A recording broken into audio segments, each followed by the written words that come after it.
No more gods, no more graves. Are you friend or fiend?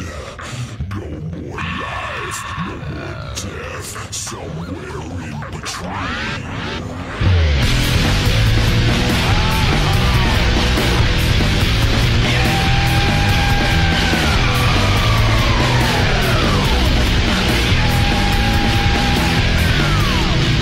There's just something about playing a scary game at night. The lights off, headphones on, the light from your screen being the only source of illumination as you attempt to go through the deep, dark abyss of horror. I've made it no secret that I love horror games on this channel. It's my second most popular video on it, where I discuss the problems of modern day horror.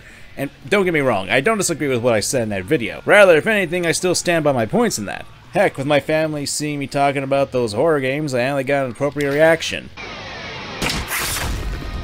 Today, though, we're going to be talking about a different topic that's tangentially related. And I understand what I'm about to say is extremely subjective, and that's kind of the point of this video, and my channel to an extent. Horror games, whether they be classic styled or flavored of the month horror, they can only scare you for so long. This video will talk about how a horror game can easily lose you from its horror aspects. And while there are many different factors, I want to talk about the three biggest that I feel contribute to that. Possible spoilers for the following games. With that out of the way, I think it's time we dive into the horror aspects of life and game itself. I'm MangaKamen, and well, it's game time. So, you guys ever heard of Garten and Bonbon?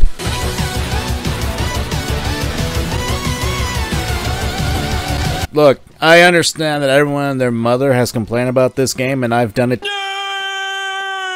too, especially with part 2 out by the time I'm scripting this, and its third chapter probably going to be out well before I finish this video. There's probably going to be plenty of other people making videos and talking about how this blight on the horror gaming community is becoming an infection. And hey, since I already talked about it, and if you're looking at the screen, allow me to say this. To me, I find it kind of bankrupt, both in concept and creativity. Here's the thing with games, even horror games. They need to be able to have their own identity and style, otherwise they'll just blend into the ether with a lot of other stuff. Garten of Bonbon essentially is one of the biggest offenders of this, to me. But it's also the most recent, and it's something that mascot horror has a bit of an issue with, since their identities are all predicted on a similar trend. I talked about this in a shorter video earlier last month, but it's because they all stem from a corruption of something that is considered to be kid-friendly. Because they all have that commonality and will often play from the same playbook of having hidden lore or involve some nasty stuff, sometimes involving kids, it gets predictable. That isn't to say that the games don't change things up. Take for example Bendy and the Ink Machine in the Dark Revival. While I do have issues with the games and how the Meatly operates as a game creator, I do have to give credit for the art design and concept, because the old-timey cartoon look does allow the artwork to stand out from the other games. Hell, it doesn't look generic like Poppy Playtime, and has effort put into design and concept, and isn't just made for using to get money. Hell, look towards a game like Fate. Not only does the game take a lot of influence from its old school pixel art from the days of the Atari system, but when you get to the cutscenes, yes, this game has cutscenes, they really make use of the negative space to make the creepy pixel art stand out. Hell, the use of negative space in the world also works well for the game since it's very simplistic. It also works on the aspect of allowing its players to fill in the blanks on what they're looking at in terms of the monsters. That's something that a lot of modern horror games also tend to lack. Sure, we've got a lot of high-end graphics, but because of that, you want to show off what the monsters look like, and as such, when you see the monsters often in high definition, it also will lose whatever oomph of the horror actually has. And that's the thing too, darkness. That's something that a lot of games like to focus on and use in order to corrupt the designs of their monsters. Although unfortunately, because that's slowly becoming less and less common in a lot of games, it hurts them in the long run. I'll use the example of Security Breach here, and since while I do like the design of the animatronics and the Pizzaplex, the neon lights and bright colors doesn't really lend a lot to the previous creepy atmospheres that were in the previous FNAF games. Yeah, there were colorful locations in the games, but a lot of them also use the aspect of darkness that I brought up earlier to help hide the animatronics in the shadows, or use the lighting to make them more ominous in the first place. Really, darkness is key for how you want to make a more high-end horror game. I still maintain that the remake for Resident Evil 2 makes an excellent use of darkness while having high-end graphics. Although I'd be lying if noir mode wasn't really kick-ass in that regard. More games need to have noir modes, if you ask me. Now, I'm not saying you need to make your horror game look like as stylish as Persona 5, but a game needs to have its own identity, and it needs to have its own style. And in addition, that style should not overshadow the horror factor if you're legitimately going for a scare factor. This is why I kind of appreciate a lot more of the RPG horror-based games, because while they don't have a lot of polish in of themselves, they still remain in my head even years afterwards. Hell, Off, one of the premier RPG horror games, while not all that scary and has a lot of issues with its battle system, its sketchy character art can still be a bit haunting to me to this very day. I know it sounds like a tall order, but that's what game design is, a tall order. And the best games, even those of horror and non-horror elements, will resonate with people if they can remain in their heads. Look towards things like the Earthbound and Undertale games. They're not horror games, but have obvious artistic elements to them that can be used as horror-based yet resonate with people even now to these days, and act as inspiration for people. If you're able to find a good blend of artistic style and horror, you should go for it. And getting back to Garten a Bonbon, I get all of your key cards, I get the perfect specimen, and I don't have to deal with that thing down there. And it's all thanks to you. Look, like I said in my original video about this game series, I do not like the art direction for it. The creature design is extremely simplistic, the kindergarten idea just doesn't work for me, and looking at it, it just looks extremely generic. And I get it, these are college developers, but I still do not like it, especially when it's a paid product now. There isn't really an actual identity for the series. Granted, when it comes to art design, that is obviously going to be a subjective stance, but your game should have its own identity. In particular, I prefer 2D pixel art since there tends to be a bit of blend with more 3D games. Like, take a look at a game like Omori. While not strictly a horror game itself, it does have a lot of horror elements, especially in its design work. At the end of the day, when it comes to playing a game, you want to have a game's style and identity be in the player's mind, because the longer that a person plays a game, the more they'll get used to the art style, and it eventually will become boring. It's why you see a lot of games change things up as you progress through them, although some of them are for better and some of them are for the worse.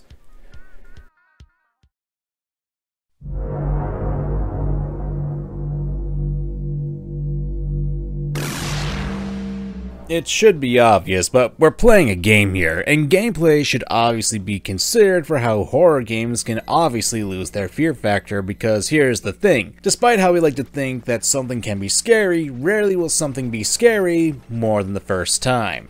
The thing about horror is that for it to be effective, it needs to have an element of surprise to it. Us humans, when we experience something, regardless of it being good or bad, we adapt and get used to the situation. Horror is unfortunately a genre that is at a much bigger disadvantage because of that, and it's something that we need to consider when talking about video games. Much like how in horror films, we ourselves as people aren't actually the people who are in danger. Sure, the avatars we're playing are in danger, but the danger we have is still not going to put us in any actual harm. This is probably why a lot of horror games make use of the first-person perspective, because it's easier for us to emulate being the character. Take a moment like this from Resident Evil 7, for example.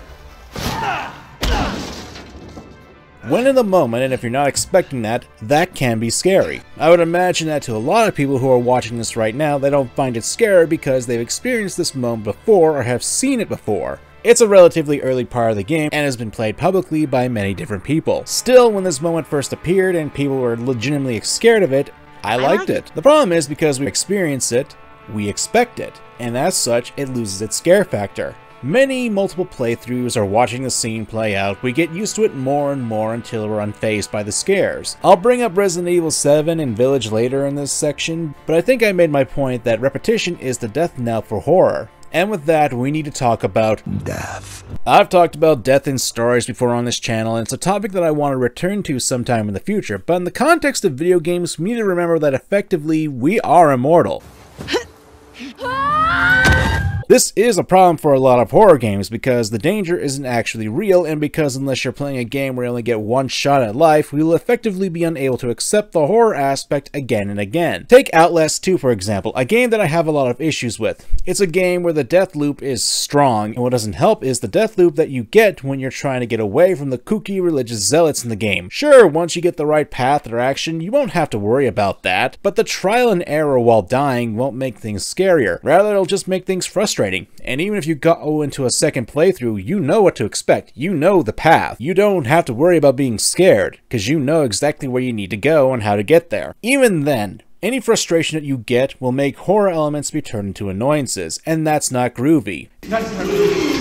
The original Five Nights at Freddy's is something that we can look towards as well. The gameplay for the games can be good and bad. What do I mean? Well, let's look at the original game. At the end of the day, FNAF is a simple resource management game. You need to be able to manage your energy with the doors, keep an eye on the cameras, and keep track of all the animatronics. We also need to consider that the jump scares in the game are failure states. If you fail to maintain all the aspects that you need to control, that's on you. You fail, and you get a jump scare. And you're actively trying to avoid the jump scares since they signify death for you in the game. Throw in the fact it doesn't take a long time to actually complete FNAF 1. If you're just doing the main story and not going completionist, then you're looking at about 2.5 hours on average.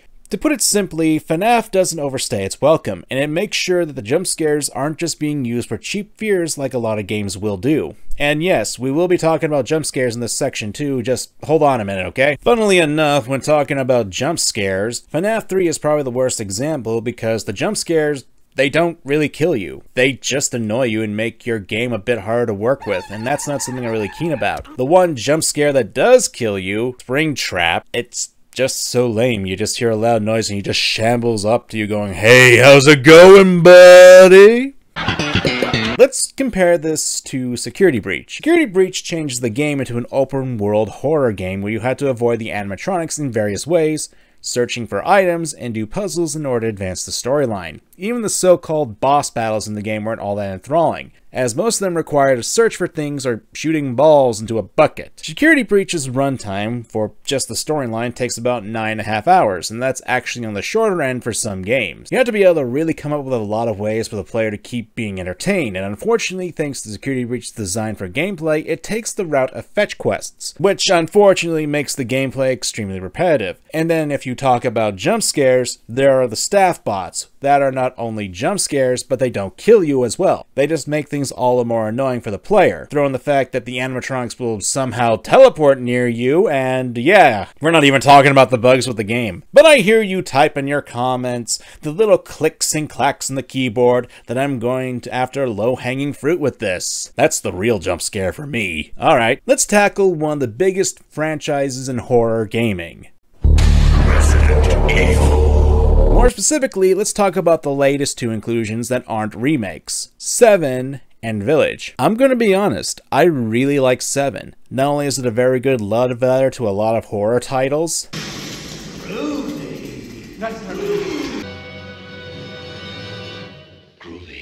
but back when it came out, it was really lauded to bring Resident Evil back to Resident Evil standards. To point it out, because of Resident Evil 4, a lot of the Resident Evil games became more action schlock than actual horror, and there's nothing wrong with that. But because of that, people were touting Resident Evil 7 as a masterpiece and how it was so important to the horror game genre. And don't get me wrong, I don't necessarily disagree with that notion. However, the problem is that Resident Evil 7 has a lot of issues with it. And while I may jump back to it when we get to the next chapter, we're focusing on gameplay here. At the beginning of the game, we're introduced to a very scary aspect of horror. You're essentially helpless. You have your hand lopped off, and you're doing what you can just to survive from your crazy ex-wife.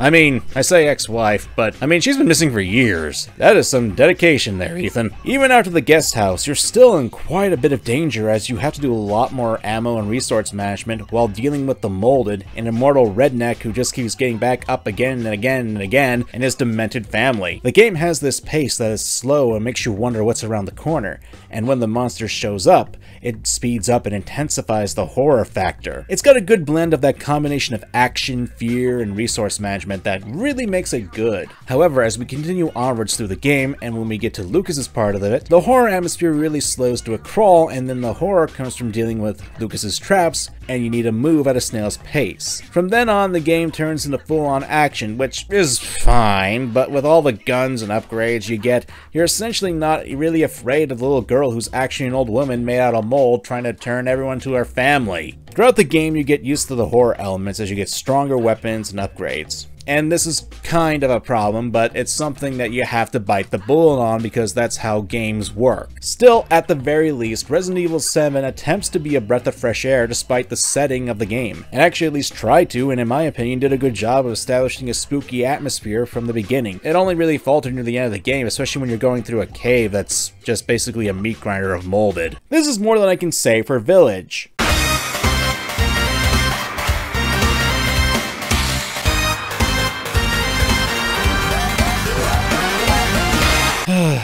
Village, village, village. Look, I've made no secret that I'm not the biggest fan of this game. Not because it's a bad game, but rather after the scare factor that was Resident Evil 7, I found this game to be disappointing. Hell, the developers themselves proclaimed that it was going to be less scary than 7, and unfortunately, that is definitely true. Hey yo, what the fuck? If you look towards a ton of reviews or people online, they'll bring up the one section with the dollhouse and the fetus monster as being the best part of the game, or the scariest part of it. And heaven forbid you have issues with that section.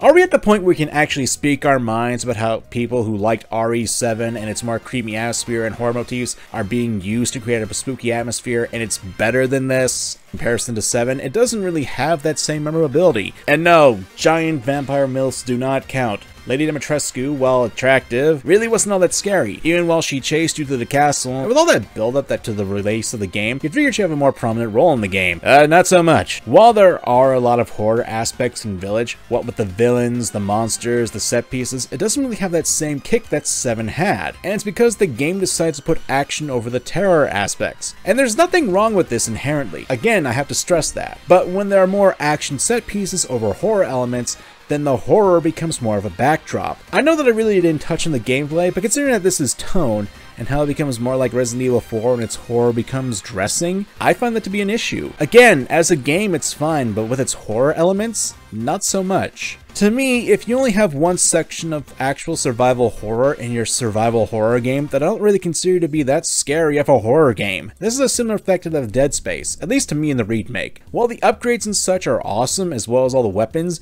I found the necromorphs not to be so much of a threat. This could be also due to the fact that I'm familiar with them, as I brought up earlier, but who knows? The more you experience something, the more you get used to it, so blasting off the limbs of these creatures just became more of an annoyance rather than scary. Not to knock the necromorphs, their concept and execution are really well done since they really play well at the cramped corners of the space station. So, let's get back to an earlier topic I brought up, death. AKA restarting and losing progress. Look, I'm sure a lot of us kids have those moments where we got sucked into a game, we're close to the final boss, we spent countless hours playing, our thumbs hurting, cans of soda drunk, and ignored when our folks told us to go to bed, just so we can see that final cutscene and say to our friends on the playground, "Yeah, I beat Sephiroth, and I did it without Knights of the Round. What do you think about that, huh?" However, just as you're about to land the final blow, power goes off, your girlfriend turns off the power, you lose the fight, you made a mistake. All that work, all that time, wasted. This goes for horror games too, and even more so, since again, negative experiences pushing people away is a thing that happens. At that point, it becomes more of a chore, not fun, and it's exemplified with one of the biggest issues that FNAF's security breach had when it first came out. For those who don't know or remember, the final stretch of the game has you attempting to solve the remaining parts of the mystery of the Pizzaplex without saving. So if you screw up and get caught, congratulations! You have to do all that work all over again. That sort of thing will devastate a person, especially if you've been at the game for a long time in a single session.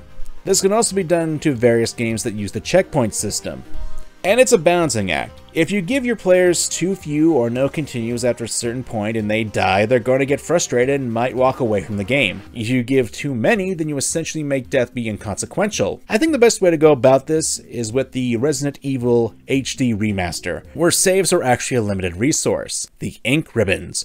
You get a limited amount of them and they allow you to save your games whenever you get to a safe room. Granted, if you're more of a masochist, I think that depends on how difficult you want to go with that. And this wouldn't work for every game, especially something like Five Nights at Freddy's, the original one I mean, since every night is only a few minutes long, so even if you lose, you're not losing any real progress. But yeah, let's move on to the next topic and talk about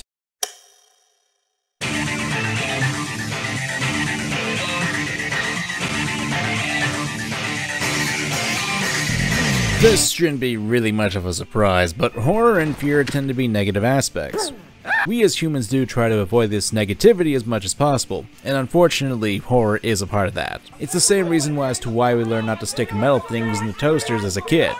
So in order to keep your audience latched onto a horror game, you need to get your audience to sink their teeth into the game, because if its scares are good enough, that could potentially push them away from the product. This is often rectified by gameplay, which we already talked about, or for this section, the more narrative focused. After all, a good story can draw a person into a piece of media, regardless of the negatives and regardless of genre too. I hate to keep bringing it up, but Five Nights at Freddy's is probably the best example of the lore drawing a ton of people into the games. The mystery of what happened caused the internet to be lit on fire because they're trying to figure out and dissect pretty much every element that made the game interesting. And hey, that's fine, but much like with comedy, I feel the same thing can be said when it comes to mystery and horror. If you explain the mystery and horror, yeah, you'll understand it, but you'll kill in the process. Let's change gears and get away from Five Nights at Freddy's, okay? Let's talk about Silent Hill 2.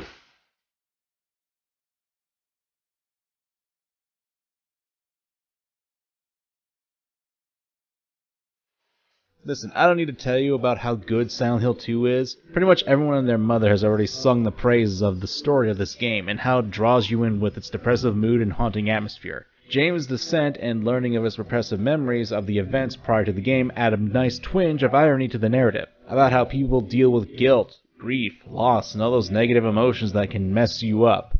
He's not remembering well because the town is making him stupid. Well, most of us get it. But yeah, that morbid curiosity into the narratives can also push people to get through the horror aspects and get into the games. However, and this is an issue that I have with horror movies as well, the plot can become a detriment because of illogical things happening in it. Now, I'm not saying that people can't make mistakes or do illogical things in the heat of the moment. After all, stress can cause people to act out of character. But when there are decisions being made in the narrative that can make a player stop and wonder why the hell that decision was made, it detracts from the horror. Let's start with Outlast, just so I can have a bit of an example before I get into more heavier spoilers for a few games. God, it's been 10 years since Outlast came out. Feeling old yet, people? At the start of the game, you're an investigative journalist who's going to a mental hospital to learn the truth behind it and discover why things are going wrong there. Sounds all good, right? Well, Mr. Miles Upshur enters into the mental asylum and immediately we're met with severed heads, a guy who's been skewered through his lower body and up to his chest, and a lot of other nasty stuff, including this guy. Little pig.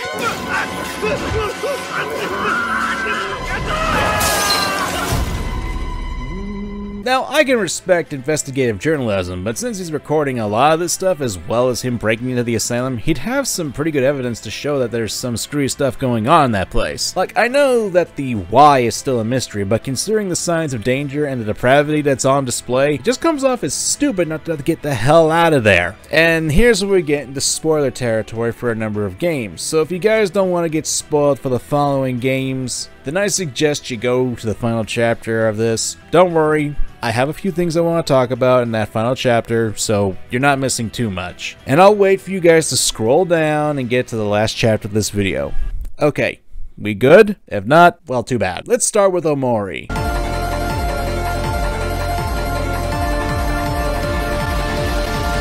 Now, before we talk about this game, yes, I am aware of the controversy of Omocat. I am not going to talk about it since this is not the video for it, and I tend to be a fan of separating the art from the artist. Besides, there are other videos out there that can go over this much better than I can. We're just here to talk about the fictional horror, and all I ask is that you guys respect that because this is not the video nor the time and place to discuss that sort of thing. Deal? If not, too bad. So, let's talk about the twist in Omori. For those who aren't aware, Sunny, the main character of the game, is a hikikomori, which is basically what you call a shut-in in Japanese culture. The game is set up so that while you can get a taste of the darker elements, you can remain in blissful ignorance and have a more fantastical journey, fighting space princes, evil candy overlords, and I guess become jam? However, if you take a more realistic route, you'll be introduced to the darker elements and eventually you'll be met with the truth of Sunny's trauma and why he became a shut-in in the first place. Sunny killed his sister Marie by pushing her down the stairs. It was an accident since, you know, 12-year-old kids and all that. And then Sunny and his friend Basil made it look like a suicide. Now, when you take it on a face level, it sounds like a good source of trauma, but when you start to think more about it, it opens up a few questions. Like, what about the evidence left behind? Well, with the fingerprints, the blood that the game does point out on music sheets and even on the violin. Well, supposedly. Or how about an autopsy report that would determine if Mari's death was actually self-inflicted or if she was pushed down some stairs. And I don't know if you guys know this, but I've had my own spills downstairs. They tend to leave a lot of bruises on the way down. So it's really odd that all of this was overlooked. And don't get me wrong, for the Amori example, I'm definitely overthinking this, since this doesn't really matter for what the story is trying to accomplish. I bring it up because inconsistencies, much like in other genres, can really hurt horror games more, especially if you notice it. Even for a horror game, there needs to be a sense of logic to its story and characters, even if you're in a more supernatural world of sorts. And there's this small crowd that thinks that if people did all the logical moves in a piece of horror media, that it'd be boring. Like, this is the example that they use. Should we go check it out? No. We should call 911 on my fully charged cell phone, lock the doors, and then stand back to back in the middle of the room holding knives.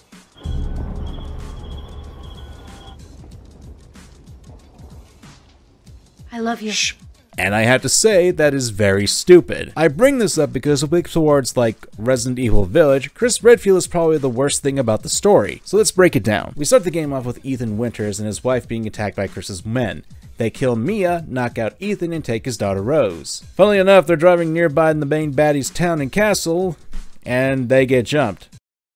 Who decided on this path again? But my major issue with the story is that later we learn that Mia, that was supposedly killed, was actually the big bad of the game disguised as her. Huh? And until we learn this information from Chris later in the game, Ethan's under the impression that Chris did kill his wife. And in case you're wondering, yes, Chris knew the entire time that Mia was an imposter.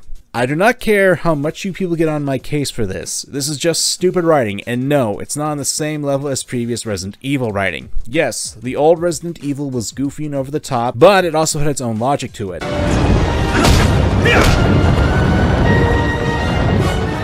That's a joke, but there's a difference from Chris punching a boulder and Chris not telling Ethan that his wife that was gunned down in front of him was an imposter. One is illogical for the sake of an action scene and to be entertaining, the other is illogical and is done so the plot can actually get started. These are not the same thing, and when I learned this in the story, I was like, damn, Chris, you got stupid! Something like this, in retrospect, can really turn you off from a story, especially if you're trying to be horrible about it. And then there's security breach. Look, there's a lot I could go through with this, but I'd rather not repeat myself since I made a video a few years ago where you can see my faults with that game in a more digestible manner. Let me put it as such: lack of answers, disjointed endings, a misuse of the villain of the game, and bringing back a character that should have stayed dead. Look, the stories and mysteries in games are important. That should be a given when it comes to narrative-based games, especially if it's a story in a horror game and your gameplay is extremely simple. And a bad story can detract from the game itself and remove any actual horror, because if I don't have any motivation to keep risking my neck in the fictional world that doesn't make sense, why would I want to go through these horror elements? And even then, it can also act as a distraction to people as well, because if you have them questioning what the hell just happened, they're not going to be afraid. They're going to be annoyed.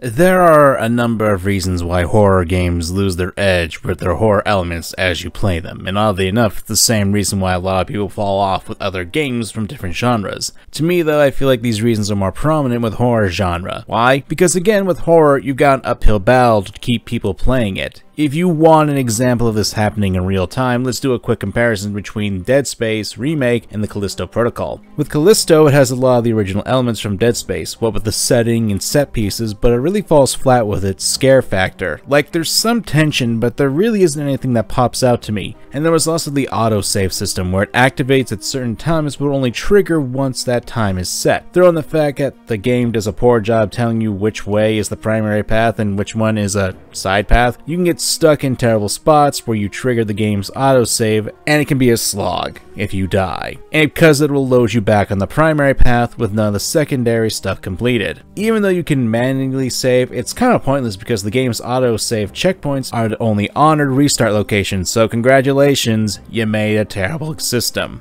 Meanwhile, in the remake of Dead Space, there is an autosave system, but it's only on the lower difficulty levels, and works with checkpoints and key points. And while I will say that the remake didn't scare me as much either, I chalk it up to me being an older gamer who's seen these tricks before. Frustration and repetition are the mind killers of fear, and that frustration can come from anywhere in the games. Granted, I'm not saying that these elements can't be ignored, or that they're the be-all end-all of all horror games, and how they can lose their horror edge. This is all my own personal standard, which I only hold to myself and no one else. Granted, if I had my own project of horror, then that would be subjected to that as well. But, oh well, maybe someday if I get enough support on this channel. But enough of my subjective opinion on the matter, I think it's time we hear from you guys down below. So let me know what ruins horror games for you guys in the comments. Give me your essays and comment on other people's comments too, because the more comments, the more that YouTube gets the hint that people want to see my channel and my content. And if you guys don't know what to comment down below, consider putting "You were almost a Jill sandwich." Trust me, if you know, you know. In any case, I'm MangaKamen. Thanks for watching, and let's have a good showtime. Laters.